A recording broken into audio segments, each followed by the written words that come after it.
O frio tá chegando e com ele as abelhas entram em um período crítico para o seu desenvolvimento. Com os recursos escassos, muitas colônias acabam morrendo em locais que têm poucas plantas para sua alimentação. Por isso, no vídeo de hoje eu vou revelar as 10 melhores plantas, chamadas popularmente e conhecidas terrivelmente como pragas, que são excelentes para a alimentação das colônias de abelhas que estão aí perto de você, garantindo a sobrevivência delas nesse período tão crítico que é o inverno. Mas antes disso, editor, por favor, roda a vinheta.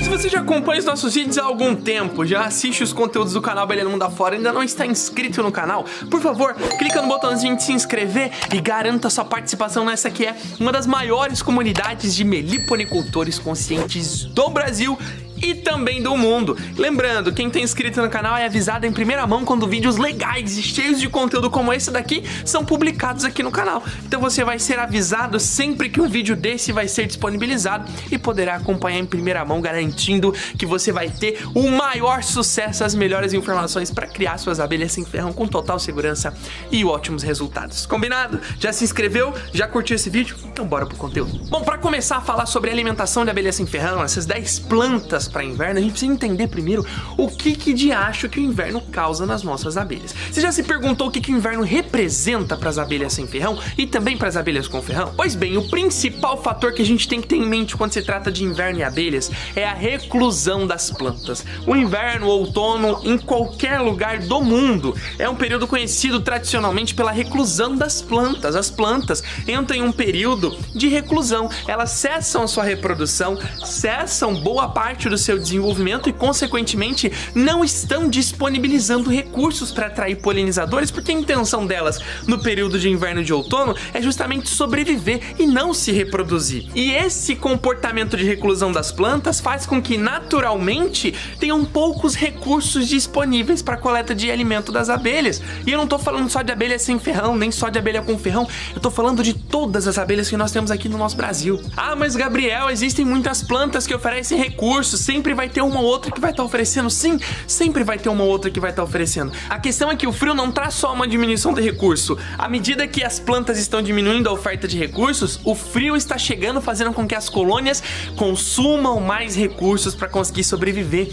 Pensa só, o frio, ele diminui muito a temperatura interna do ninho. E os ninhos de abelhas sem ferrão e também de abelhas com ferrão, as abelhas que fazem colônias em geral, eles precisam funcionar em uma temperatura específica, que é o que as larvas precisam para o seu bom desenvolvimento. E essa temperatura ela é mantida pelas próprias abelhas, com trabalhos metabólicos do próprio corpo, movimentação excessiva, excitação de músculos. Esses comportamentos aumentam a temperatura interna do ninho, porque as abelhas aumentam a temperatura corporal. Isso em conjunto, várias abelhas ao mesmo tempo, acaba assim influenciando na temperatura do ninho. O problema é que para fazer isso, essas abelhas gastam muita energia. E a energia no corpo da abelha só é obtida através do consumo de alimento. É por isso que durante o inverno, à medida que as plantas estão diminuindo a oferta de recurso, as colônias estão aumentando o consumo de recurso. Isso faz com que exista uma grande necessidade de reposição dessa reserva alimentar que está sendo consumida em grande escala. Só que plantas que vão oferecer? É por isso que é muito importante a gente pensar justamente no pasto de inverno, que são essas plantas que vão oferecer recursos no período mais crítico do ano para que as nossas colônias consigam continuar o seu desenvolvimento sem sofrer muito neste período. Então sim, tem como evitar os problemas que o inverno causa nas nossas colônias de abelha com ferrão, sem ferrão, independente de qual espécie de abelha. Tem como evitar. E como é que a gente faz isso, Gabriel? Plantando, mas não qualquer tipo de planta. Nós temos que escolher plantas de crescimento rápido, porque o período em que estamos já não é um período tão confortável para plantar uma planta que demora meses e meses para florir. Não, a gente tem pouco tempo até a chegada do inverno, então temos que pensar em plantas de crescimento e florescimento rápido. Segunda característica, plantas que são duplamente proveitosas, ou seja, que oferecem não só o néctar, não só o pólen, mas os dois recursos para que as colônias tenham em poucas plantas a quantidade, qualidade quantidade e variedade de recursos que elas precisam para desenvolver bem o seu ninho. Terceira e última característica, plantas que são resistentes e robustas. Afinal, nós estamos chegando no período mais frio do ano e se a gente plantar agora uma planta que não aguenta o frio, não aguenta o inverno, não aguenta o período de outono, vai ser uma planta que não vai estar florindo e nem oferecendo recursos no ápice do inverno, que é justamente o que a gente precisa. Então, além de plantas que ofereçam os dois recursos, além de plantas que crescem e florescem rápido, também tem que ser plantas resistentes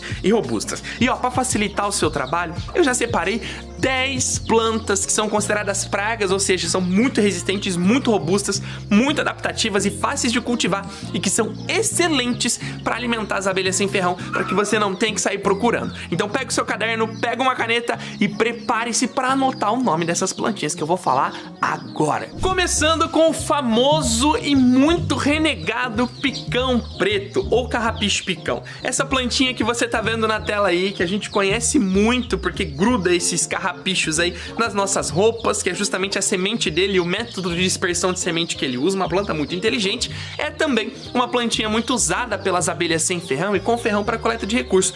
O picão preto, cujo nome científico é Bidens, pode ser Bidens alba ou Bidens pilosa, é uma plantinha muito usada para coleta de tanto de néctar quanto de pólen para as abelhas sem ferrão de pequeno porte e também as abelhas com ferrão em períodos de escassez. É uma planta muito resistente, uma planta utilizada na fitoterapia para controle de febres excessivas, então sim, é também uma planta medicinal e uma planta muito fácil de ser cultivada. Ele nasce espontaneamente nas ruas, em canteiros e é muito fácil de replantar e rebrotar também. Então você vai ter muita facilidade em cultivar o picão preto e tê-lo perto de você. E ó, o período de floração dele a partir do momento do plantio é de apenas um mês. Então você vai plantar hoje, daqui a um mês ele já tá grande, florido, até menos tempo do que isso. Então vale a pena começar a plantar já. Segunda planta é a carqueja, também uma planta medicinal. A carqueja ela faz parte do gênero de plantas chamado cientificamente de Baccharis. A espécie que a gente usa é Baccharis trimera, que é essa planta que você tá vendo aí, uma planta maravilhosa, linda, uma floração perene, uma floração abundante e que oferece bastante recursos, principalmente néctar,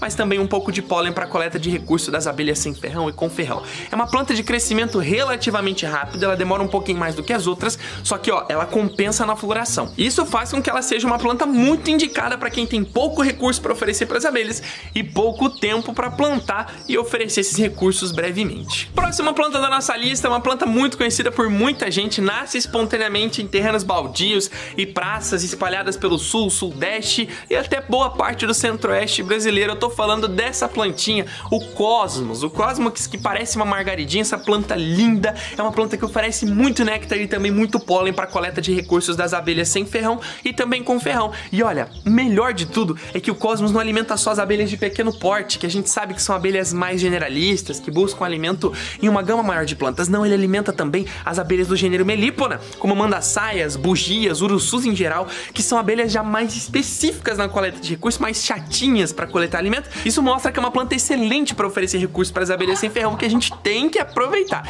E o melhor, o florescimento dele é muito rápido, o plantio é muito facilitado, nasce de semente, pode ser feita estaquia, pegar parte da raiz, parte da planta, não importa o jeito que você vai usar, em grande maioria dos casos ele rebrota e é fácil de cultivar, beleza? Quarta plantinha da nossa lista é muito comum em canteiros e floreiras espalhados pelos jardins do Brasil. Eu tô falando dela, da 11 horas, da beldroega. Essa plantinha é muito fácil de replicar, de plantar, porque ela nasce por um galinho que você coloca na terra aqui em raiz e depois já vira um canteiro cheio de beldroega. Essa plantinha aí é excelente para oferecer pólen e também um pouco de néctar para as abelhas sem ferrão de pequeno porte e também para as abelhas com ferrão. E além disso, ela é linda para poder enfeitar canteiros. Então, além de você ter um pasto bom para suas abelhas, você vai ter um canteiro florido o ano inteiro, se você fizer as podas regulares corretas para essa plantinha.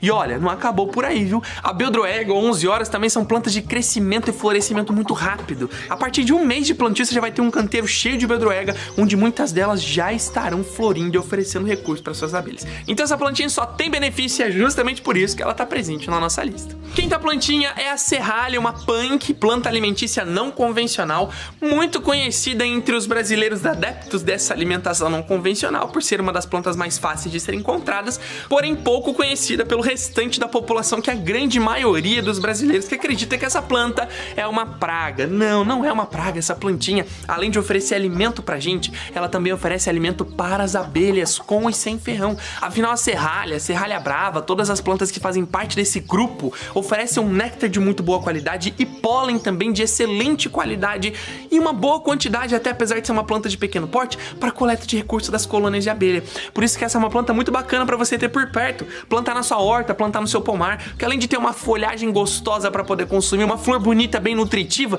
você também vai poder alimentar as abelhas que estão perto de você com os recursos que essa plantinha oferece para elas também. Próxima plantinha, bem semelhante à serralha, só que faz parte de outro gênero, é o dente de leão, uma planta medicinal utilizada na fitoterapia para controle de uma série de problemas de saúde, também excelente oferecedora de recursos para alimentação das abelhas, tanto néctar quanto um pólen. A flor do dente de leão é muito semelhante à flor da serralha e o fruto dele, que é esse globo aí cheio de pequenas sementes que a gente costuma soprar quando é criança, também é muito semelhante ao fruto da serralha. Então são plantas semelhantes, mas fazem parte de gêneros diferentes. O dente de leão, ele oferece bastante recursos para as abelhas, mas principalmente pólen. Só que ainda assim tem um pouquinho de néctar que ele oferece, que também tem boa qualidade e pode ser aproveitado. As principais abelhas que aproveitam dele são abelhas de pequeno porte, assim como no caso da serralha, e também as abelhas com ferrão, Apis mellifera. Só que olha, a vantagem dele, assim como a vantagem da serralha, é que ele é muito fácil de ser cultivado e nasce espontaneamente sem a gente pedir. Então mesmo que você não plante, ele vai acabar nascendo se tiver algum pé por perto que esteja dispersando semente. Então é fácil de você pegar com terra e tudo, levar para perto de você e deixar que ele vai nascendo sozinho mesmo, sem você precisar plantar, e aí vai alimentando suas abelhas à medida que o tempo vai passando e eles vão florescendo. A próxima plantinha, ainda de pequeno porte, antes da gente passar para as 3 últimas plantas que eu separei que são arbustivas, é a guanchuma. A guanchuma é um pesadelo para a maioria das pessoas que planta, que tem lavoura, justamente porque é uma planta muito resistente, muito adaptativa, generalista, que nasce em qualquer lugar, que não depende de solos muito cheios de nutrientes. Não, ela nasce até em rachadura de cimento de grandes cidades. Então é uma planta que se adapta muito fácil de cultivar, nasce sozinha, sem você precisar pedir. Então, ó, é simples demais de você botar num vaso, de você botar num canteiro e ela se desenvolver sozinha. E os benefícios dela para as abelhas não acabam por aí. Essa plantinha tem uma floração perene, ou seja, o ano inteiro florindo. E além de ser resistente e adaptativa, vai estar oferecendo recurso, ó, constantemente para a coleta de alimento das abelhas. Tanto o néctar, quanto principalmente o pólen para coleta de recursos. E não é só as abelhinhas de pequeno porte que coletam alimento nela, não. As abelhas de médio porte também aproveitam, como esses captotrigonas, no caso da tubuna, mandaguari preta, mandaguari amarela, as fiesiomelita, marmelada, moça branca, moça preta, a cefalotrigona como a mambucão e muitas outras espécies. Agora, saindo das plantas de pequeno porte, vamos passar então para as arbustivas, que são as 3 últimas plantas que eu separei com vocês, começando com ele, o que nasce sozinho, o que todo mundo acha que é praga, aça-peixe. O aça-peixe, ele já é tradicionalmente conhecido no meio da apicultura, criação de abelhas com ferrão. Afinal, ele é um excelente oferecedor de néctar, um néctar com alta concentração de açúcar e grande quantidade. Tanto que existe um mel específico de florada de aça-peixe que, por sinal, tem um sabor maravilhoso. As abelhas com e sem ferrão gostam tanto dessa planta que tem até um mel específico de florada dele, que é o mel de florada de aça-peixe. Se você tiver a oportunidade de provar, prove, porque é um mel maravilhoso. Essas características mostram pra gente que o aça-peixe é uma planta excelente para oferecer recursos, principalmente o recurso energético, que é um dos recursos mais importantes para a colônia se manter viva durante o inverno. É por isso que essa é uma planta excelente para plantar neste período. Só que, ó, diferente das plantas de pequeno porte, o aça-peixe e as outras 2 arbustivas que eu vou falar aqui, eles demoram um pouquinho mais para se desenvolver, para poder florescer. Mas mesmo assim, não deixe de plantar agora, porque até o fim do inverno pode ser que o seu aça-peixe ou o boldo baiano, né, que eu vou falar aqui ainda, já estejam prontos e aptos para começar a florir, e você já comece a oferecer recursos para as abelhas nessa saída do inverno, que também é um período muito importante, que as abelhas dependem muito desses recursos naturais para se recuperar desse período de crise que foi a temporada fria do ano. Combinado? Vale lembrar que o aça-peixe, assim como as outras arbustivas que eu vou falar aqui, eles são considerados pragas, então é muito fácil de cultivar. Em vasos mesmo, canteiros pequenos, você consegue cultivar, ele não tem um crescimento muito abundante e vai florescer de forma rápida e acentuada. Próxima planta da nossa lista é justamente o boldo baiano ou alumã, um parente do aça-peixe, muito semelhante em questão de oferecimento de recurso, de crescimento, de plantio, de resistência. É muito semelhante ao aça-peixe por ser um parente próximo, então não vou me atentar muito aos detalhes dele, mas caso na sua região não seja muito fácil fácil de achar o aça-peixe, pode ser que você encontre com mais facilidade o boldo baiano e saiba que é uma planta excelente da mesma forma que o aça-peixe é para a alimentação das abelhas. E por fim, mas não menos importante, nós temos na nossa lista a 10ª planta, que é um arbusto também, o sabugueiro. O sabugueiro é utilizado na fitoterapia, o fruto dele, o sabugo, é muito usado para preparação de chás, de sucos que combatem problemas ou auxiliam no combate de problemas do trato respiratório, né, do sistema respiratório. Em contrapartida, as flores dele são excelentes para alimentar as abelhas com e sem ferrão. Oferecem muito néctar, um pouco de pólen, os dois de extrema qualidade e em grande quantidade, fazendo com que seja uma planta visitada por muitas espécies de abelha em um período muito longo do ano. Afinal, a floração dele acontece a cada 2 meses praticamente. Então essa é uma das plantas que, na minha opinião, todo meliponicultor deveria ter por perto. Uma planta excelente que alimenta muito bem as abelhas, fácil de cultivar, não depende de muitas características para o plantio e tem uma floração perene se for feita a poda correta e regular dele. É uma planta, excelente para as abelhas sem ferrão e também com ferrão. Sabendo disso, só tem uma indicação para você que tá querendo aí oferecer mais recursos para as abelhas, mesmo que não sejam suas, as abelhas que tem perto de você. Não espera o tempo correto, planta. Assim que você puder, assim que você tiver uma planta, planta. Não deixe de plantar esperando o momento correto, não. Só plante. Assim você garante que vai oferecer recurso o mais rápido possível para as abelhas que estão perto de você ou para as abelhas que você cria, e com isso vai conseguir manter as colônias seguras nesse inverno que está chegando aí, nessa temporada de recesso das plantas e consequentemente a temporada de risco para as abelhas. E vale lembrar que se você quiser mais informações sobre plantio, plantas que são boas para as abelhas, outras informações sobre a criação de abelhas sem ferrão, o cultivo e esse universo maravilhoso das abelhas sem ferrão, segue a gente aqui no canal, a gente tem muitos vídeos sobre o assunto. E vale lembrar da maior novidade do canal Abelha no Mundo Afora, que é a área de membros exclusivo para vocês aqui que querem aprofundar um pouco mais o conhecimento com conteúdos exclusivos para membros do canal. A gente está organizando um conteúdo de pasto de inverno, com dezenas de indicações de plantas, forma de cultivo, o que ela oferece, exatamente tudo baseado em ciência, para que os membros exclusivos tenham esse conteúdo específico e destinado para quem quer criar as abelhas com sucesso nesse período frio que tá chegando por aí. Então, se você quer garantir esse e outros conteúdos exclusivos, lembre-se, para participar da área de membros é só você clicar no botão que tá do lado de se inscrever, que tá escrito Seja Membro, e escolher lá a classificação, a característica ou o tipo de membro que você quer ser aqui do canal Abelha no Mundo Afora. E aí, gostou desse vídeo? Se você quiser iniciar a sua própria criação de abelhas sem ferrão com total segurança e os melhores resultados, faz o seguinte, clica no link que tá na descrição ou nos comentários desse vídeo que eu tenho uma surpresa para você. Clica aí que eu e as suas futuras abelhas sem ferrão estamos te esperando. Grande abraço e até lá!